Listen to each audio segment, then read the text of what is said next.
মানে এমন কোনো কথা বলো না যাতে তোমার ভাইয়ের মনে কষ্ট হয়, এরকম কিছু বলা যাবে না। আমরা অনেক সময় এটা করে ফেলি, এমন কথা বলি যেটাতে আরেক ভাই বা আরেক বোন কষ্ট পায়। আমরা খুব সিম্পলি বলি, কিন্তু এটা কবিরা গুণ। এটা কি? বিশেষ করে তার আকৃতি নিয়ে আপনি কিছু বলতে পারবেন না, এটা বড় কবিরা গুনাহ। এটাকে বডি শেমিং বলে। কি বলে? বডি শেমিং হারাম। কারণ বডি স্ট্রাকচার, এটা কি আমার ইচ্ছা মতো হয়েছে না আল্লাহ বানাইছে? আচ্ছা, আপনি যে এত সুন্দর ফর্সা, কে বানালো?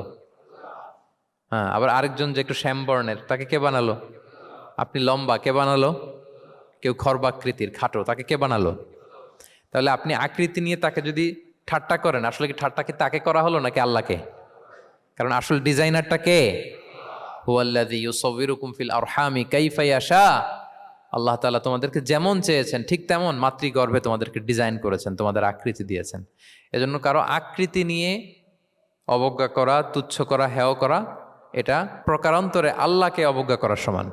দ্য ক্রিয়েটর, যিনি স্রষ্টা, তাকে আপনি অবজ্ঞা করেছেন। ঠিক কিনা বলেন? তাহলে এখন কারো আকৃতি নিয়ে কিছু বলবেন? আমরা বাংলাদেশে এরকম বলি না? বেশি মোটা হলে তাকে একটা নাম দিয়ে ফেলি। হ্যাঁ, কি বলি? কি বলেন? মোটু। তারপর কেউ চিকন হলে তাকে একটা নাম দিয়ে ফেলি, চিকন আলী। এরপর ধরেন যে কারো হয়তো নাক ছোট, চোখ ছোট, তাকে চাকমা বলে আমাদের এলাকায়। হ্যাঁ, নাক ছোট চাকমা, তো এটা হইলো? তো সে কি নিজে তার নাককে এরকম বানাইছে? এরকম নানা ধরনের আকৃতির অনেক কিছু হতে পারে। এই যে বডি শেমিং, এটা হারাম। এটা কি?